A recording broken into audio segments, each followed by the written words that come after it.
Ladies and gentlemen, thank you for joining us and welcome to the Nordson Corporation third quarter fiscal year 2025 conference call.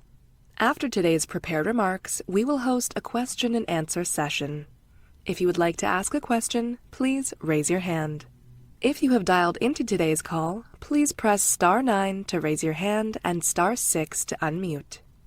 I will now hand the conference over to Lara Mahoney. Lara, please go ahead. Good morning. This is Lara Mahoney, Vice President of Investor Relations and Corporate Communications. I'm here with Sundaram Nagarajan, our President and Chief Executive Officer, and Dan Hopgood, Executive Vice President and Chief Financial Officer.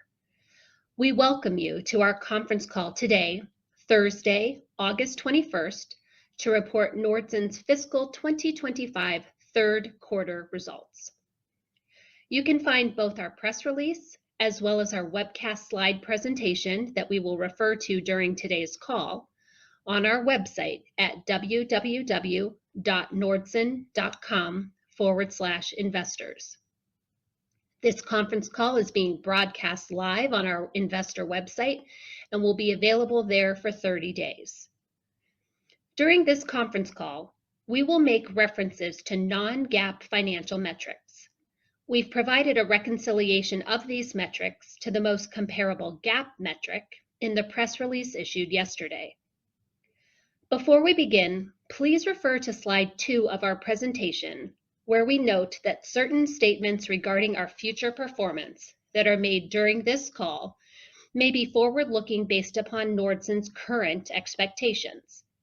These statements may involve a number of risks, uncertainties, and other factors as discussed in the company's filings with the Securities and Exchange Commission that could cause actual results to materially differ. Moving to today's agenda on slide 3, Naga will discuss third quarter highlights. He will then turn the call over to Dan to review sales and earnings performance for the total company and the 3 business segments. Dan will also discuss the balance sheet and cash flow. Naga will then share a high-level commentary about our enterprise performance and provide an update on the fiscal 2025 full-year guidance. We will then be happy to take your questions. With that, I'll turn to slide 4 and turn the call over to Naga. Good morning, everyone. Thank you for joining Nordson's fiscal 2025 third quarter conference call. In the quarter, the Nordson team responded effectively to dynamic demand conditions in the key end markets. This generated sales of $742 million, which is above the midpoint of our guidance, with solid contribution from both organic and inorganic growth.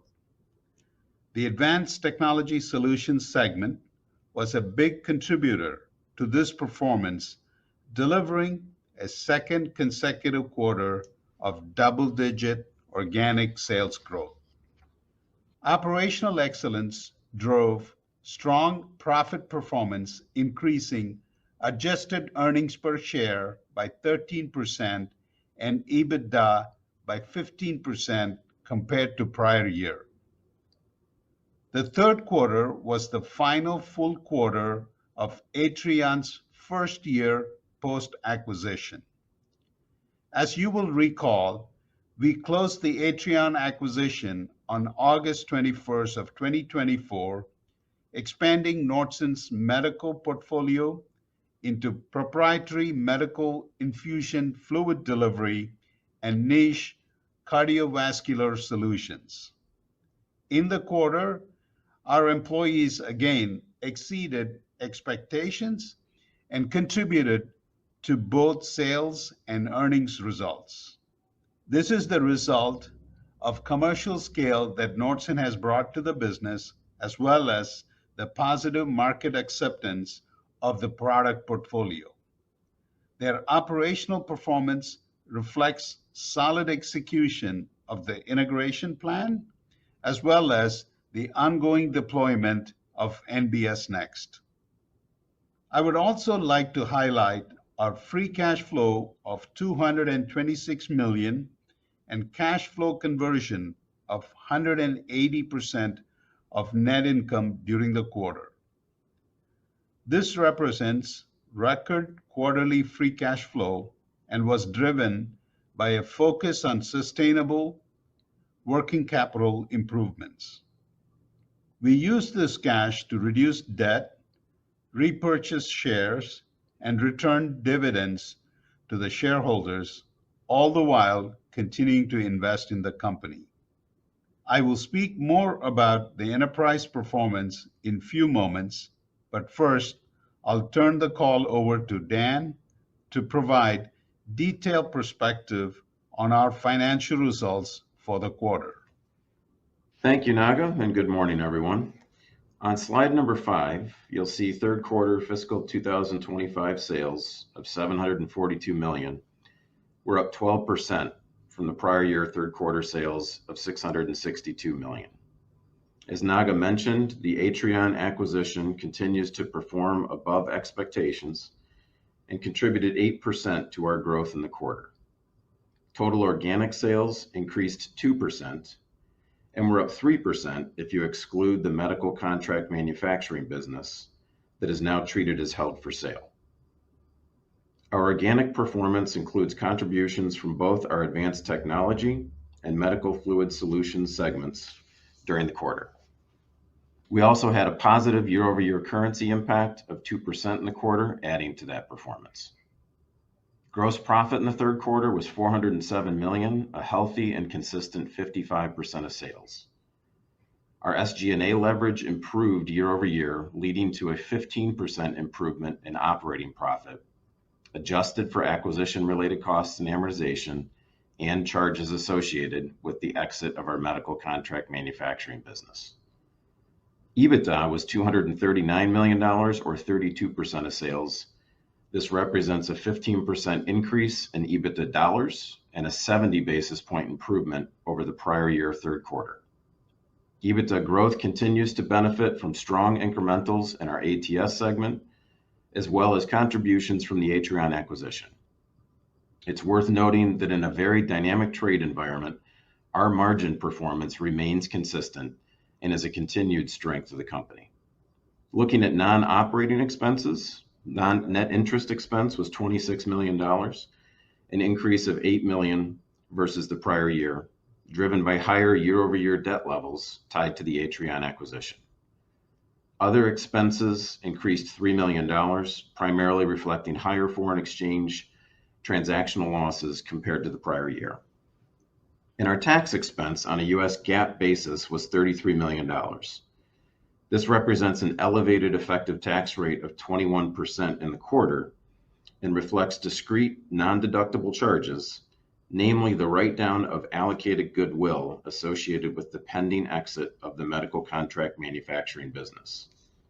Excluding this discrete item, our effective tax rate on an adjusted basis was 19% and remains in line with the low end of our guidance range for fiscal 2025. Net income in the quarter totaled $126 million, or $2.22 per share. Excluding acquisition-related costs and amortization and charges associated with the exit of the medical contract manufacturing business, adjusted earnings per share totaled $2.73 per share, 8 cents above the midpoint of our quarterly guidance, and a 13% increase from the prior year adjusted earnings per share of $2.41. This improvement in year-over-year earnings reflects the strong operational execution on higher sales, as well as accretive contribution from the Atrion acquisition.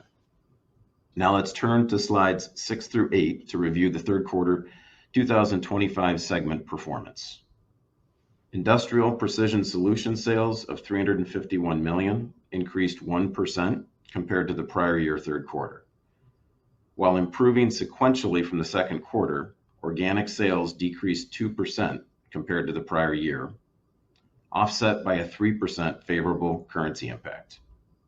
Broad-based growth across the segment, in particular double-digit growth in precision agriculture and nonwoven systems, was offset by continued weakness in our polymer processing product lines, where we continue to see lower end market systems demand versus 2024. EBITDA for the segment was $130 million in the quarter, or 37% of sales, essentially flat to the prior year. If you turn to slide 7, you'll see medical and fluid solution sales of $219 million increased 32% compared to the prior year's third quarter. Growth was driven by the acquired Atrion business, which delivered $52 million in revenue in the quarter. Excluding the pending divestiture, organic sales increased 4% in the quarter, led by improvements in our medical fluid components and fluid solutions product lines. Importantly, sales in our interventional solutions business continued to improve sequentially from the second quarter, as expected, and were flat compared to the prior year as we continue to move past the recent destocking trends. EBITDA for medical and fluid solutions was $83 million, or 38% of sales, which was an increase of 34% from prior year EBITDA of $62 million.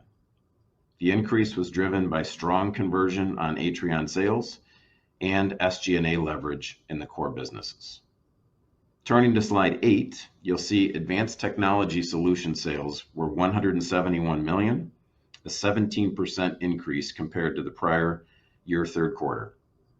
The 15% organic sales increase was driven by double-digit growth in electronics dispense product lines, driven by demand across Asia Pacific, as well as growth in our optical sensors and our measurement and controls businesses.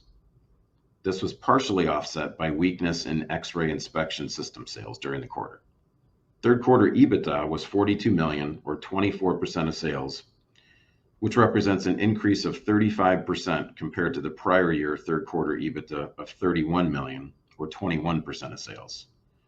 The improvement in EBITDA margin was driven by strong operational execution on sales growth, representing a 42% conversion rate on incremental sales volume. Finally, turning to the balance sheet and cash flow on page 9. At the end of the third quarter, we had cash on hand of $148 million and net debt was about $2 billion.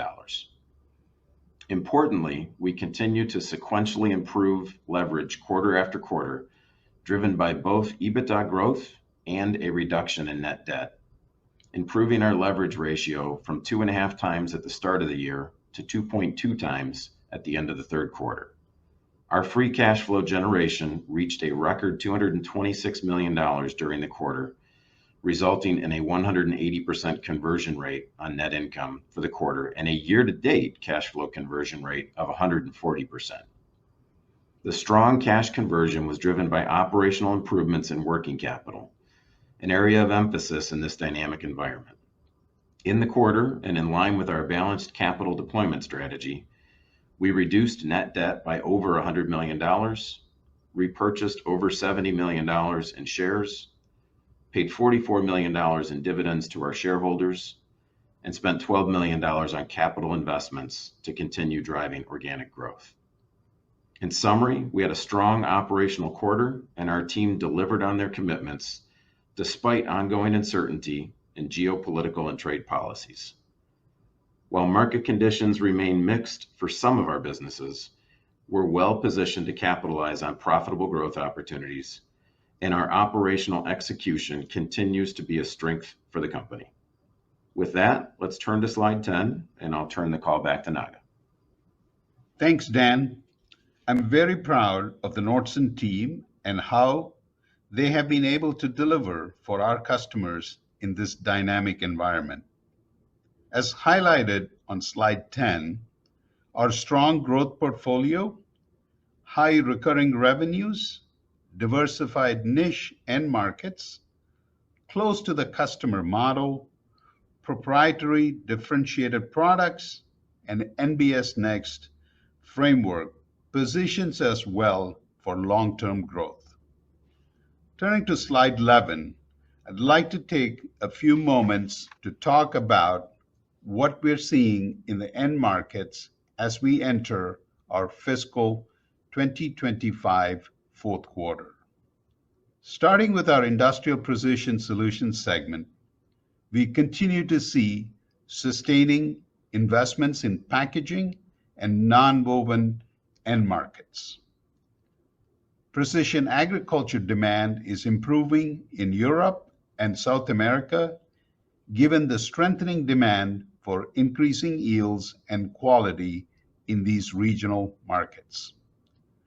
Throughout the year, there has been weakness in our polymer processing systems, and we believe this business has hit its trough. Industrial coating solutions systems are sequentially improving, but cold material product lines for automotive systems continue to be weak. Through it all, aftermarket parts remains a stable part of the IPS revenue portfolio, mitigating sales weakness and supporting margins. Overall, we expect the IPS segment to improve sequentially and return to normal growth rates as selected markets stabilize. In medical, our core business is returning to growth. Throughout the year, our medical fluid component product lines have returned to high single-digit growth. The interventional solutions portfolio is normalizing after several quarters of destocking, and we expect this business to return to normal organic growth in fiscal 2026. The demand drivers fueling this end market, such as the aging population and shift toward non-invasive surgeries, have not changed, and our medical team has a healthy pipeline of customer projects. In ATS, this is our second consecutive quarter of double-digit organic growth. The work that our ATS team did to reposition our product portfolio and regional manufacturing has allowed us to be where our customers need us to be as supply chains shift for electronics assembly. We're also winning share based on our ability to deliver products in incredibly short lead times. This would not have been possible before we holistically applied NBS Next. In addition to being located close to the customer, our products deliver leading productivity and quality in complex, advanced packaging applications of semiconductors used for AI, cloud computing, and more. Our applications are largely at the back end of the semiconductor packaging process, and we are experiencing that demand now. Demand in this business inherently is lumpy based on the needs and timing of our customers. Through the cycle, we expect long-term growth drivers will remain attractive, while also appreciating that we will start to come up against tougher comparisons starting in the fourth quarter, and that the automotive exposure within our electronics portfolio continues to be weak. Regardless of the end market dynamics, we have continuously demonstrated resilience and the ability to deliver solid growth and best-in-class profitability. Our NBS Next growth framework ensures new products are a growing source of organic growth and competitive advantage. I would like to highlight a few of them. The Nordson Spectrum S2 is the industry standard for electronics underfill applications. It continues to win share in the market, particularly as customers move into new regions.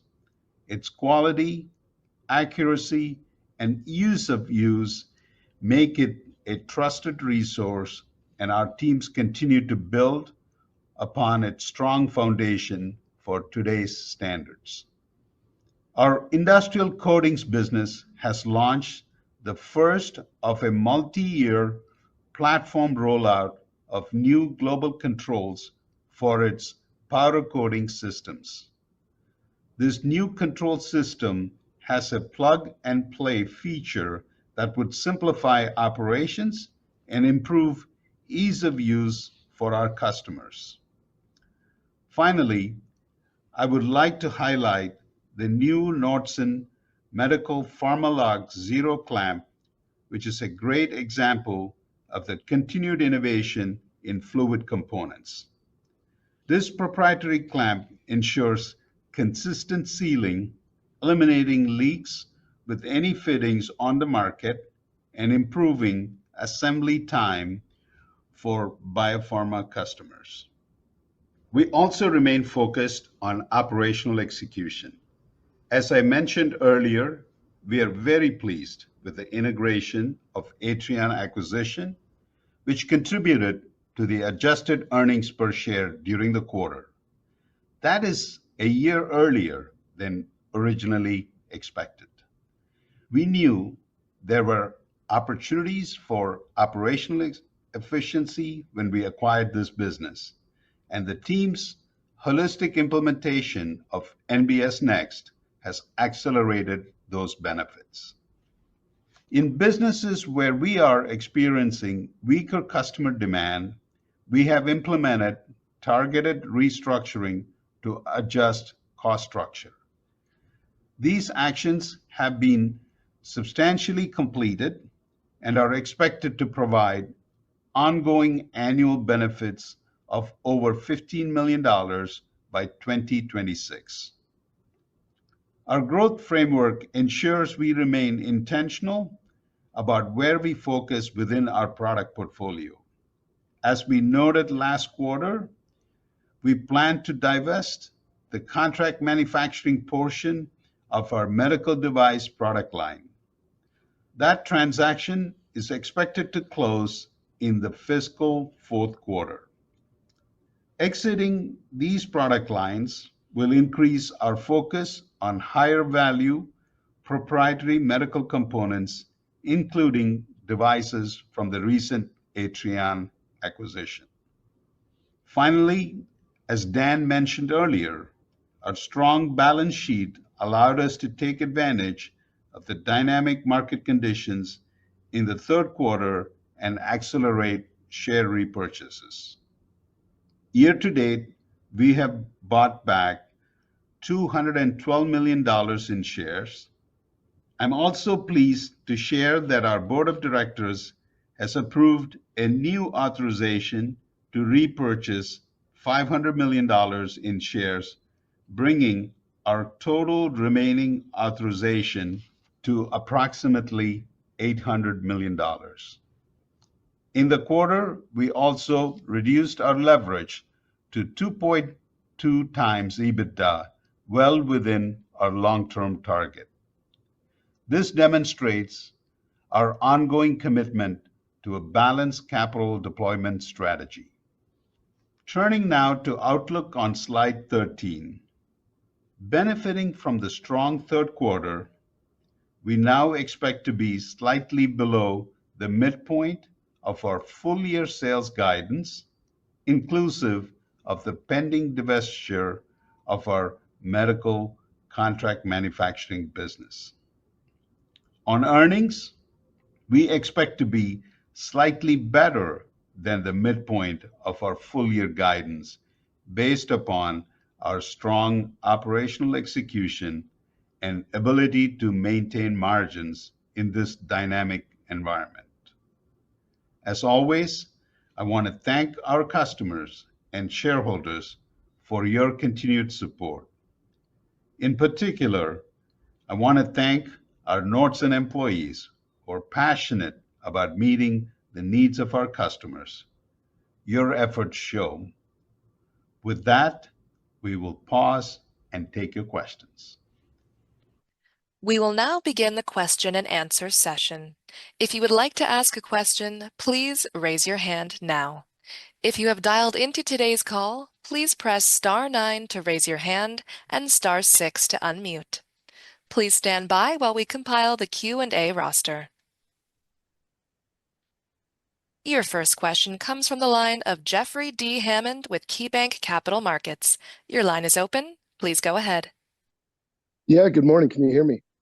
Morning, Jeff. Good morning, Jeff. Okay, great.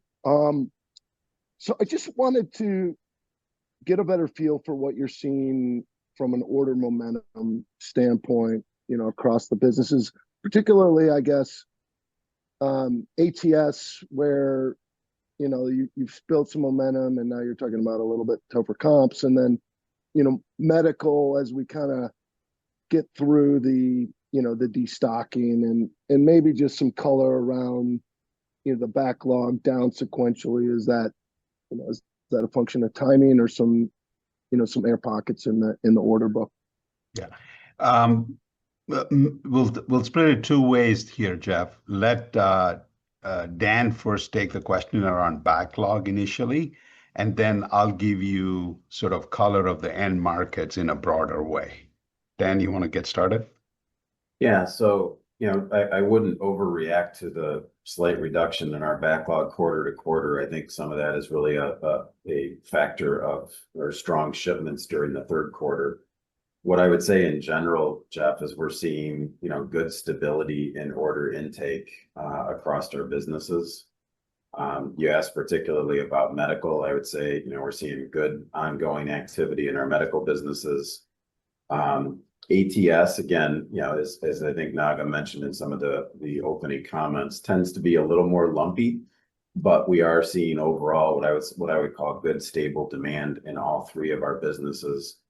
I wouldn't overreact to the backlog decline. I think that's really a function of timing of shipments, and what I would say in general is we're seeing good stability underlying our order patterns. Yep. Okay, let me give you a broad color of where we are seeing things and how it is showing up in our order entry, Jeff. Overall, as we look in to finish the end of the year, based on our current order entry trends and backlogs, we are well positioned to deliver on the guidance, which is slightly below our midpoint for the revenue. That's sort of an overarching comment that I want to share with you. The second, if you go segment by segment, if you look at IPS, we see pretty strong and pretty steady order entry in packaging, non-woven end markets. Our precision ag demand is very strong. And remember, this is an European-based business. We are market leaders in Europe and in South America, both markets recovering nicely for this business. Order entry is looking pretty good there. PPS, which is our plastics business, still remains weak, but it has hit its trough. It is bottoming out. In our industrial coatings business, which is sort of the two system businesses that have been weak for the segment throughout the year, the powder system side is pretty strong, but our automotive exposure here through cold materials remains weak. So IPS overall, other than the two system businesses, in very good shape. If you think about MFS, the medical segment, it is returning to growth. We have now had a couple of quarters of our medical fluid component business, high single-digit growth. In our interventional component business, what you find is the destocking has normalized, and we expect to return to growth here. This quarter, it was flat, and without, if you exclude our pending divestiture, this business would have had a 4% organic growth. And our Fluid Solutions division is doing fairly well. It is steady. This is a little bit related to electronic momentum in this business. In terms of ATS, continued strong order entry backlog, well positioned as we go into the fourth quarter.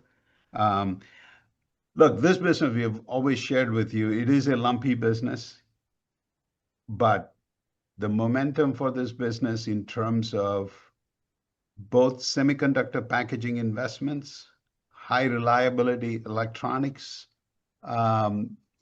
PCBA electronic equipment, pretty strong and solid. And if you think about another new secular trend that is benefiting the company, particularly in ATS, is the redesign of supply chain by some of our customers. So semiconductor on track, electronic PCBA, high reliability ones are doing well. And then third, you have we have benefits coming from redesign of supply chain as people redesign to de-risk to account for tariffs. So overall, I'll close with what I told you at the beginning, which is backlog order entry in a good place for us to deliver on the revenue guidance that we shared with you today. Okay, and then just to follow up on ATS, I mean, I understand, maybe some lumpiness timing, Yeah. 3Q from 4Q, Yeah. and and then maybe a tougher comp, but maybe still an easy comp into 4Q. But it still seems like we're coming out of a multi-year down cycle, and I just want to make sure, Yeah. I'm reading that right. Yeah, you are reading that right. We are coming out of a multi-year and but the cycle has begun, right? We've now had 3 or 4 quarters of growth, okay, one back and down. The best way to think about it is look at the 9 months of ATS. It has grown 8%. Okay. First quarter was down, second quarter pretty nicely up, third quarter really nicely up. So if you start to think about that, yes, you're reading it right. We are at the beginning of a multi-year growth here.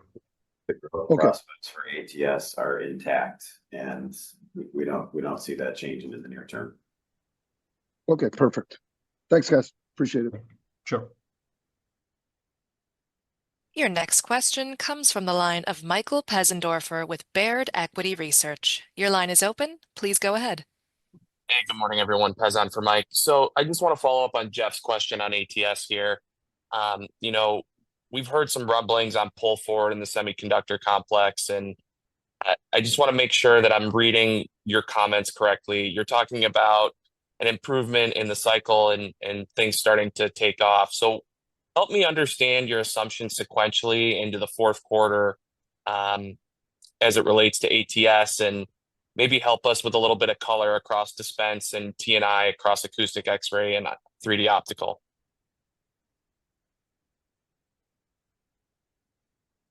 Hey, so yeah, maybe just go back to some of those comments, but I'll start with the pull ahead comment. We're not seeing direct evidence, and when I say direct evidence, we're not getting requests from customers to accelerate orders or to accelerate activity. So there's no direct evidence, at least from our activity, of customers pulling things forward. That I think the harder thing to put your arms around is there any inherent pull ahead in any of the capital cycles? But certainly we're not seeing direct evidence or requests from customers to pull anything forward.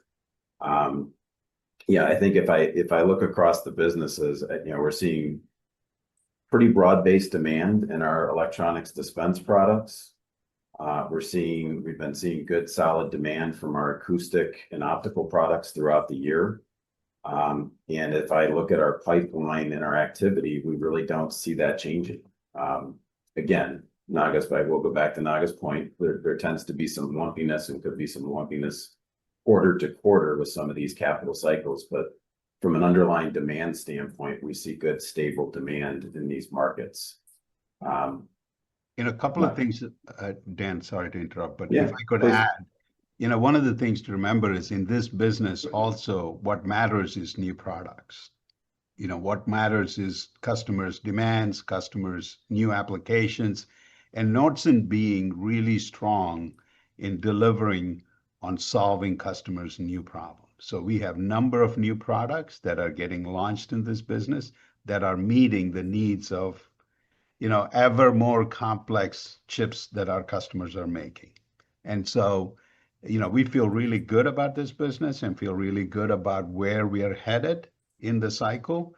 But, continue to remind you, quarter to quarter, there is going to be back and forth of orders and what we want to do is make sure we take care of the customer when they want us, where they want us. And that is super important in this business.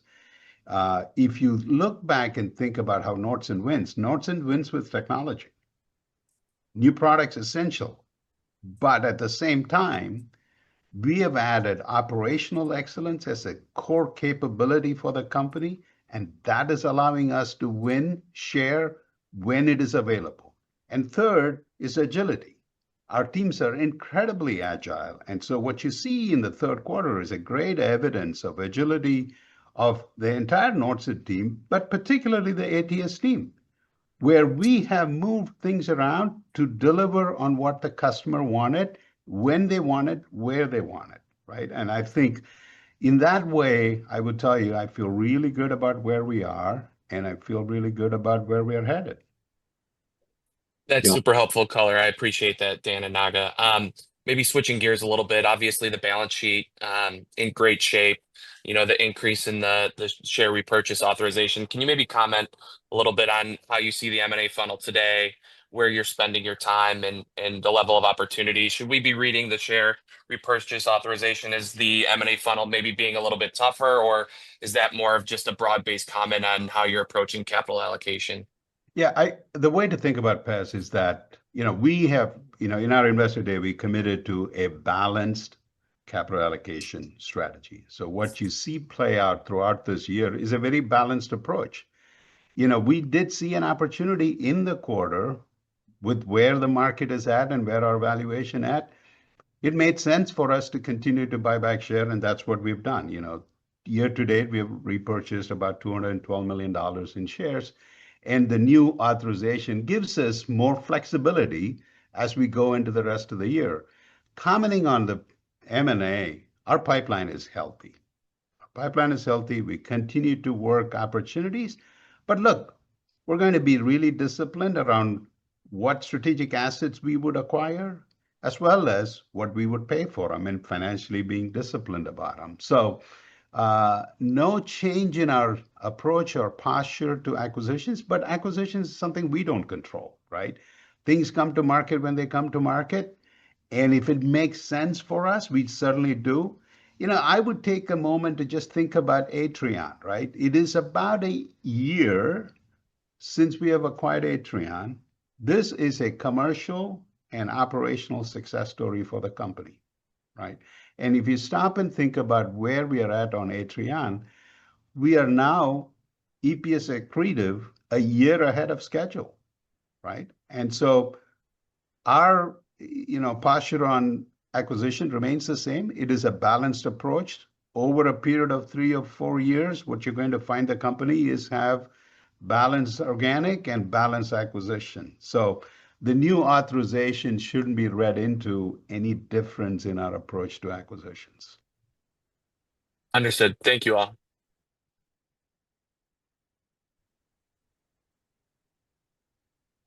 As a reminder, if you would like to ask a question, please raise your hand now. The raise hand button can be found in the center of the toolbar at the bottom of your screen. Your next question comes from the line of Edward Magi with BNP Paribas. Your line is open. Please go ahead. Hey, good morning, guys. This is Ed on for Andrew. Thanks for taking my question. Good morning. Good morning. The latest sales guidance for slightly below the midpoint seems to be slightly better than your prior guidance of saying low end, but that commentary from Q1, Q2 came from when tariffs have been maybe weighing a little bit more on sentiment. And after the solid Q3, wondering if you guys could have perhaps improved the outlook a little bit more with today's tariff situation looking a little bit better than it did during those prior guides.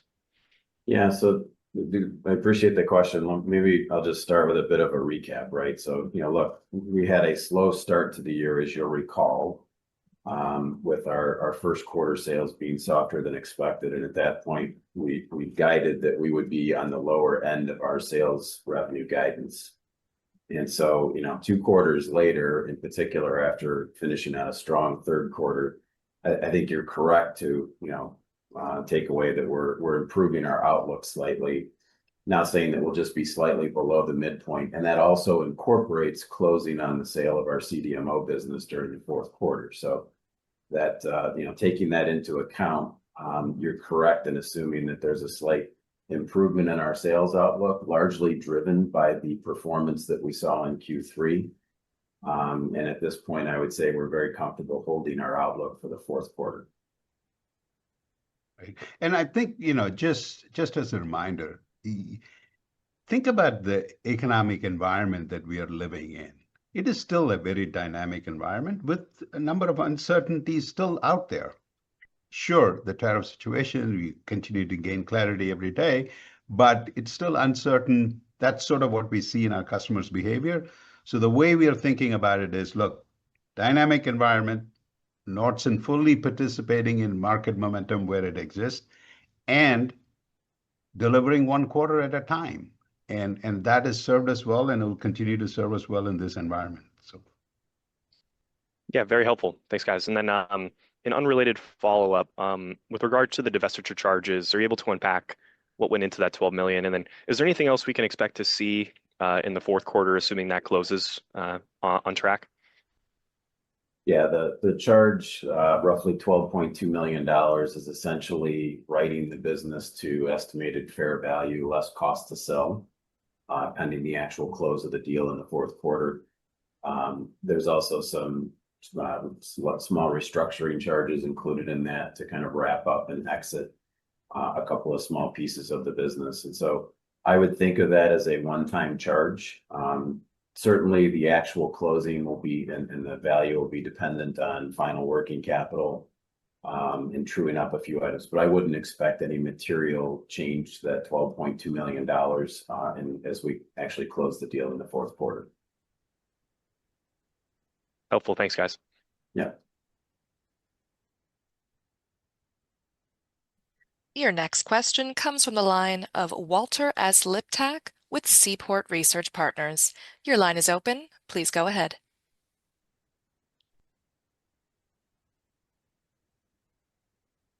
Walter, just a reminder to unmute yourself. Okay, sorry. Good morning, everyone. Can you hear me? Yep. Good morning, Walter. Okay, great. Good morning. So in the ATS segment, there was some good discussion, and Naga, you brought up new product development. And I wonder if we can try and tie something together. You know, AI is a fairly powerful new technology. Yeah. And you have a lot of exposure on the consumer side, not just automotive, but a whole bunch of consumer products that have electronics. Yeah. Are you seeing your consumer products companies start to do redesign where they can, make smart products that leverage the AI tech? Yeah, look, AI is still evolving for many of our customers, and in terms of our own view of AI, is certainly very bullish in terms of what it brings in terms of value to the customers as well as ourselves. Yes, we do see people wanting to figure out how to use AI and how to create value. The way we think about value is really for AI is, three things. One, it starts with customer value creation. We have a couple of ideas, I would say at this stage, it is more ideas that we are working on that will allow our customers to use our own products in a much more effective, much more productive ways. And particularly, we have new software subscription services in our X-ray business. Very early stages, but super exciting as to how our teams are beginning to use AI to create value. In terms of AI for our own customers using them and how they will use our products, very early stages. Hope that answers your question, Walter. Okay, yeah, it does. Thank you. And just switching gears to IPS, I was wondering if you could talk a little bit about the quote to order cycle. There's been like this pause going on because of all of the headwinds that we all know about. Are you seeing any improvement in, maybe a lifting of the pause? Thanks. Are you talking, Walter, just a clarification, I assume you're talking about people's sentiments around ordering or placing orders for systems. Is that what you're talking about? Yeah, for larger systems, Okay. It just seems like generally there's Sure. a reluctance to put capital to work just because of the tariffs specifically and not knowing, what the rules are going to be. Yes. I would look, if you look at our IPS business, if you think about the magnitude of the spend, vast majority of our IPS businesses, right, around 60-70% of the business, we seem to be in a fairly good place in terms of orders coming in. We're, if you think about packaging, nonwovens, product assembly, many of our businesses, which have still system sales, 50% system sales, there we don't see major pauses. We seem to be doing okay. But if you look at our plastic processing business and our industrial coatings business, both we do see pauses by our customers. Order entry is muted for systems, but if you look at our customer pipeline, they're very robust. Nobody in our customer pipeline is saying, look, I don't want that anymore. It is that people are not placing orders. So larger system orders, you're right. We are seeing people delaying their own, order placement. Okay, So thank you. still some Cool. caution, I guess is And just maybe one more piece of color, I would say in plastics in particular, we have seen some rebuilding of that pipeline, certainly from earlier in the year. So we are seeing activity back up or rebound. I think Naga made the comment, we feel that business has hit the trough. Yep. We are seeing that in our backlog, certainly not at levels that we've seen in prior years yet, but we are seeing recovery in order activity. Although we are also seeing some of our pipeline activity get pushed out. Yeah. And the other thing to remember about IPS, look, this is a business with some significant recurring revenue, right? More like 50-50. So if you think about system parts, a significant part of the IPS segment in fairly good shape. It is the large system businesses that have this order issue, but you also have these businesses now starting to get to the bottom of the trough, not getting any worse, other than the small automotive exposure and ICS, that is still weak. But, all in all, you take all of that together, we still feel pretty good about where we are sitting here today in terms of order entry and in terms of backlog to be able to meet what we were sharing as in revenue guidance. Okay, thank you, guys.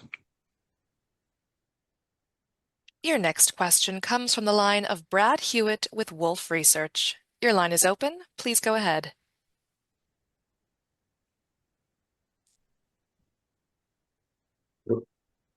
Brad, maybe you're on mute. Brad, a reminder to kindly unmute yourself. If you have joined via phone, please press *6 to unmute. Hey, good morning. Can you hear me, guys? Yes. Great. Sorry about that. So it seems like your outlook is for organic sales to be flat to slightly down year over year in Q4. I think that would imply a little bit of a deceleration on a 3-year stack basis. I know ATS has a tough comp in Q4, but maybe any additional color on what's driving that expected deceleration in Q4 would be helpful. Yeah, so to your point, I think if you look at a couple of our businesses, in particular, even our systems businesses, we have some tough year-end comps, plastics being one of them as an example. And so sequentially, if you kind of peel back our guidance, we are seeing a modest uptick Q3 to Q4. So continuing to build sales momentum. From a year-over-year standpoint, I think Q4 is a tougher comp for some of our systems businesses. And so I think that's what you're seeing in kind of the year-over-year growth rate, but not really, certainly not a deceleration from where we've been running. If you peel back our guidance, it would indicate a modest uptick in the fourth quarter from what we've seen in Q3. From a year-over-year standpoint, it's a little bit more muted, but that's largely driven by some of the systems demand and deliveries that we had in the fourth quarter last year. Okay, that's helpful. And then as we think about ATS margins, is that segment sort of at a normalized run rate in the 24 to 25% zone, sort of in the absence of a more material step up in systems demand? As we think about FY26, would you expect ATS incremental margins to be in line with the total company level or maybe even a little better? Well, yeah, look, this is a business, we have repositioned the business during the downturn at the last downturn. And so what you're experiencing right now is a pretty strong incremental performance, which is a little bit better than the rest of the company. At the current revenue run rates, the 24% seems reasonable, but I wouldn't go any further than that.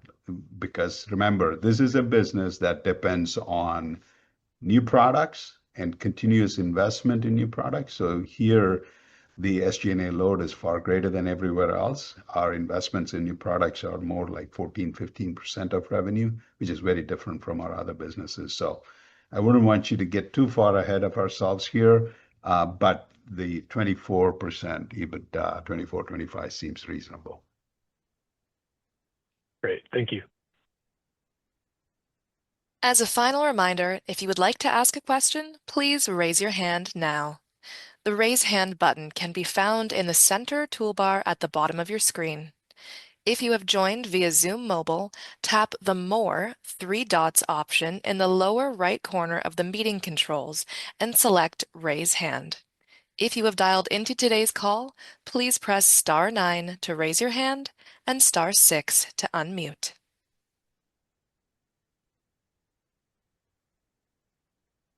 There are no further questions at this time. I will now turn the call back to Naga for closing remarks.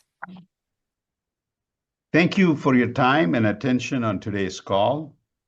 We have several upcoming investor events where our team would be happy to meet with you, including the Jefferies Industrial Conference in New York on September 4th, the Morgan Stanley Annual Laguna Conference on September 10th, and an upcoming virtual roadshow with Loop Capital on October 13th. Nordson is well positioned in this dynamic environment. Our close to the customer model, proprietary and niche technology, diversified geographic and end market exposure, high level of recurring revenue, and a strong balance sheet are among many attributes that make us a quality compounder. Have a great day. This concludes today's call. Thank you for attending. You may now disconnect.